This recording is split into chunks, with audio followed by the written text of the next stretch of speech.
ఓం Shanti estates ఈ పేరు వినగానే మనకు అర్థం అవుతుంది అందరూ ఆనందంగా ఉండడమే వీరి ఉద్దేశం అని. అది నిజమే. వ్యాపారం అనేది మేము సంపాదించి ఆనందంగా ఉండడానికే కాకుండా మా దగ్గర పెట్టుబడులు పెట్టి కొనుగోలు చేసిన వారు కూడా ఆనందంగా ఉండాలనే ఉద్దేశంతో వ్యాపారాన్ని ప్రారంభించామన్నారు. వీరు బెంగళూరులో వెంచర్లు వేసి వాటిని రికార్డు టైంలో పూర్తి చేసి వీరు లాభాలు సంపాదించడమే కాకుండా కస్టమర్స్ కూడా లాభాలు సంపాదించి పెట్టారు. కస్టమర్స్ పెట్టిన పెట్టుబడి ఎన్నో రెట్లు పెరిగి ఆనందంగా ఉన్నారు. ఇప్పుడు ఓం శాంతి వారు కొత్త వెంచర్ హైదరాబాద్ నగరంలో రాజీవ్ గాంధీ ఇంటర్నేషనల్ ఎయిర్పోర్ట్ కి 30 కిలోమీటర్ల దగ్గరలో శ్రీశైలం హైవే మీదుగా తుక్కుగూడ, మహేశ్వరం, కందకూరు, కడతాల్ కుడివైపు మాదారం చౌరాస్తా, ఎడమ పక్క సాలాపూర్ విలేజ్ దీనికి ఆనుకొని వారు వెంచర్ వేయడం జరిగింది. మరి వీరు వెంచర్ ఇక్కడ ప్రారంభించడానికి కారణమేంటో తెలుసుకుందామా? ప్రపంచంలోనే అత్యంత వేగంగా అభివృద్ధి చెందుతున్న నగరాల్లో ఒకటి మన హైదరాబాద్ నగరం. అన్ని నగరాల కంటే ఇది అత్యంత వేగంగా అభివృద్ధి చెందుతుందని పేరు సంపాదించగలిగింది.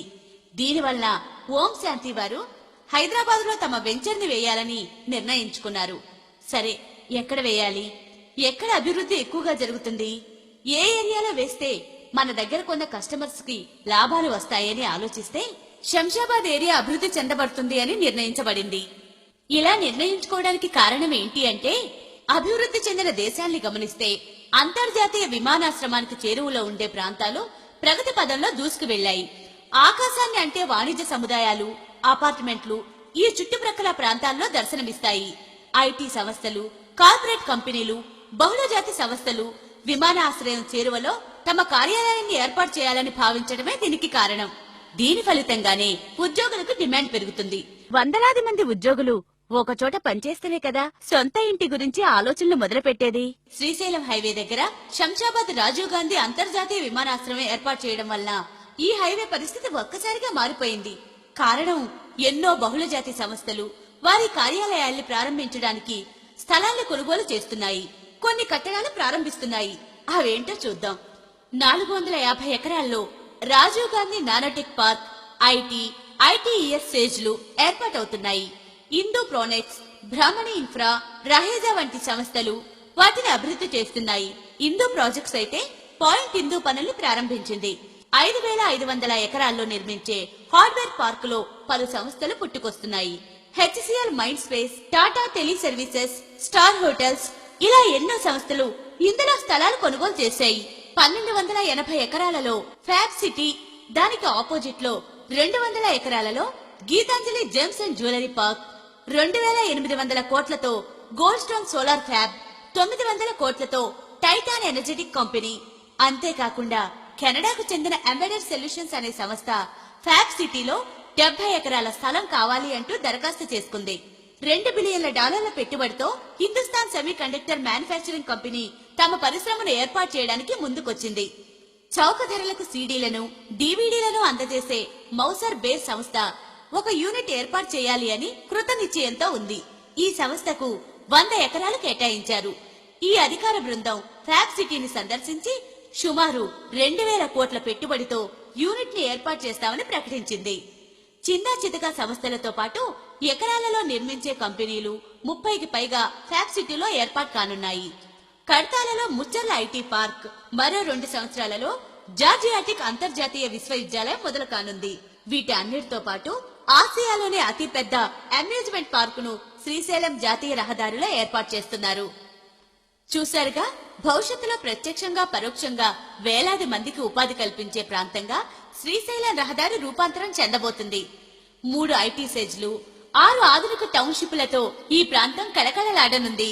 అంతర్జాతీయ విమానాశ్రమానికి 25 కిలోమీటర్ల తర్వాత ఫ్రీ జోన్ లో ఉన్న ఏరియా కడతాల్. అందుకే అందరి దృష్టి కడతాల్ ఏరియాపై ఉంది. దీనికి కారణం, హడా నామ్స్ ప్రకారం 25 కిలోమీటర్ల వరకు 5 జోన్లుగా విభజించడం జరిగింది. 1 బయో కన్జర్వేషన్ జోన్. ఈ జోన్ ని గ్రీన్ బెల్ట్ అంటారు. ఇక్కడ ఇల్లు కట్టడానికి పర్మిషన్ లేదు. 2 రిక్ క్రియేషన్ జోన్. ఇందులో 10% ల్యాండ్ లో కన్స్ట్రక్షన్ చేసుకోవచ్చు. 90% ల్యాండ్ లో గ్రీనరీ పెంచాలి. 3వ జోన్ లో రేంజ్ జోన్. ఇందులో 20% ల్యాండ్ జోన్ కన్స్ట్రక్షన్ చేయాలి. 80% గ్రీనరీ పెంచాలి. 4 medium range zone, 5 high range zone. ఇక్కడ వరకు హడా నిబంధనల ప్రకారం కన్స్ట్రక్షన్ చేయాలి. ఇది దాటిన తర్వాతే కడతారు. ఇది ఫ్రీ జోన్. ఇందులో ఏ నిబంధనలు లేవు. 100% ల్యాండ్ ను ఉపయోగించుకోవచ్చు. కడతాల్కి 4 కిలోమీటర్ల దూరంలో ప్రఖ్యాత జార్జియాటిక్ విశ్వవిద్యాలయం ఏర్పాటు కానుంది. ఓషన్ పార్క్, ఓం శాంతి, బటర్ఫ్లై వంటి వెంచర్లు 400 ఎకరాల్లో ఏర్పాటవుతున్నాయి. అంతేకాక 150 కంపెనీలు తమ వెంచర్లని ఇక్కడ ప్రారంభించాయి. దీంతో ఈ ఏరియాలో ఉండే స్థలాలకు అత్యంత డిమాండ్ ఏర్పడింది. ఈ వెంచర్ కి 10 కిలోమీటర్ల దూరంలో ఉన్న ఆమనగళ్లలో 2 SEZలు శాంక్షన్ అయ్యాయి. ఇక భవిష్యత్తులో ఈ సంస్థలు కార్యకలాపాలు ప్రారంభమయ్యేప్పటికీ ఈ స్థలాలు డిమాండ్ ఎలా ఉంటుందో ఊహించండి.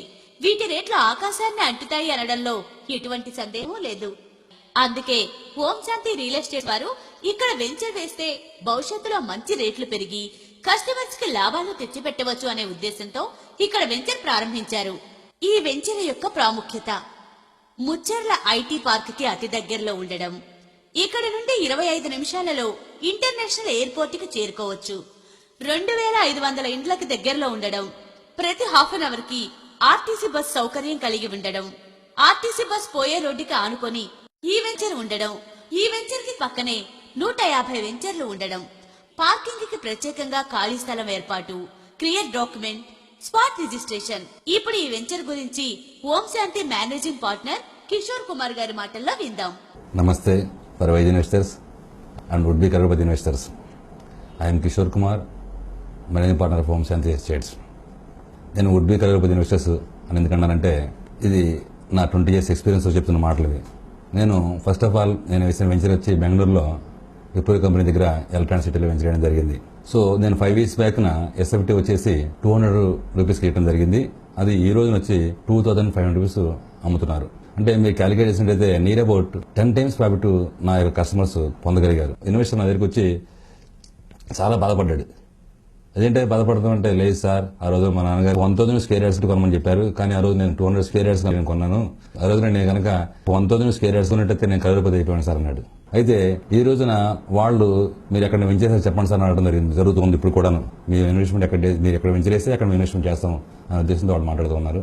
సో నేను ఆ రోజున హైదరాబాద్లో వెంచర్ చేద్దామని చెప్పేసి నా ఆలోచన ఉండేది. దీనికోసం ఎక్కడ వెంచర్ చేస్తే బాగుంటుందని నేను ప్లాన్ చేస్తే వరల్డ్ లో ఫాస్టెస్ట్ గ్రోయింగ్ ఏరియా వచ్చేసి ఒక శ్రీశైలం హైవే కనబడింది. కారణం కూడా ఒకటే ఉంది. ఎందుకంటే ఇప్పుడు యాక్చువల్లీ హైదరాబాద్ చూసుకున్నట్లయితే బెంగళూరు హైవే ఉంది, శ్రీశైలం హైవే ఉంది, ముంబై హైవే ఉంది, వరంగల్ హైవే ఉంది, విజయవాడ హైవే ఉంది.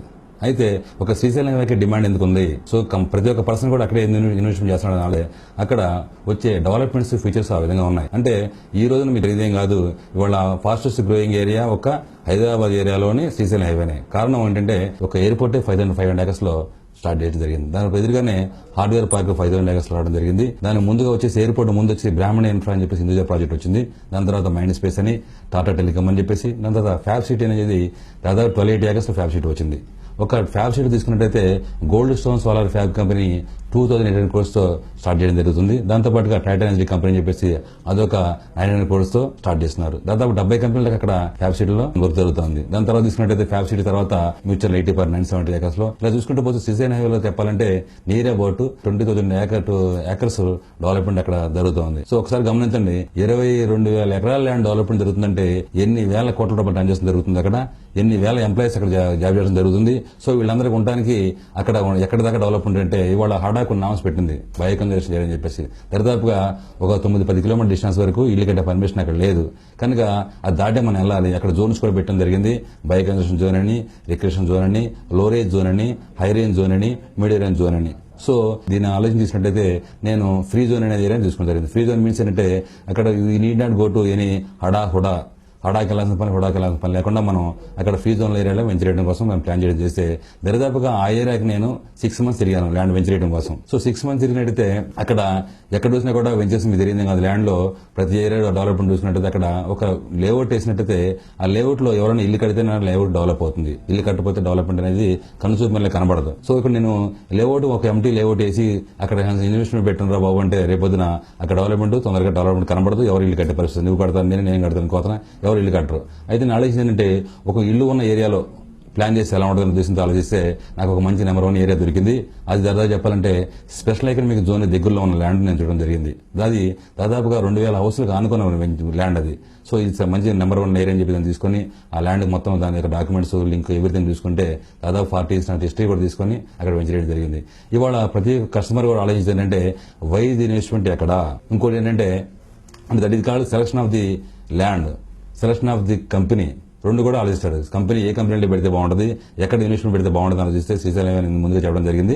అయితే ఈ శ్రీశైలం హైవేలో మన వెంచర్ వచ్చేసి ఎయిర్పోర్ట్ కి ఒక 25 కిలోమీటర్ డిస్టెన్స్ లో ఒక రోడ్ ఉంది, 28 కిలోమీటర్ డిస్టెన్స్ 2 బోత్ రోడ్స్ ఉన్నాయి మన వెంచర్ కి. సో ఇక్కడ నేను ఆలోచించింది ఏంటంటే మనిషికి ఇవాళ ప్రతి ఒక్కరు ఆలోచించేది కాలంతో పాటు మనిషి ప్రయాణం చేయాలి. కాలం వేవ్ ఎక్కడ ఉంటే అక్కడ ఉంటుంది కాబట్టి నేను కూడా ఆ వేవ్ నాలుగు దృష్టిలో ఉంచుకొని నేను శ్రీశైలం హైవేలోని ఈ యొక్క నా వెంచర్ ని సాలార్పూర్ విలేజ్ అనే మన ఏరియాలో వెంచర్ జరిగింది. అయితే ఇక్కడ ప్రజలందరికీ కూడా నేను ఇచ్చే వెంచర్ అనేది ఇన్వెస్ట్మెంట్ ప్రకారం ఆలోచించినట్టయితే బెస్ట్ ప్రైస్ ఇవ్వాలి. బెస్ట్ ప్రైస్ మీన్స్ ఏంటంటే నా ఆలోచన ఇవాళ ఉదాహరణకి గుడి ఉంది, టెంపుల్ ఉంది. టెంపుల్లో గంట చూసినట్టయితే అందరికీ అందుబాటులో ఉంటుంది. అంటే ఒక 6 feet 7 feet గుడిలో గంట ఉంటే అందరు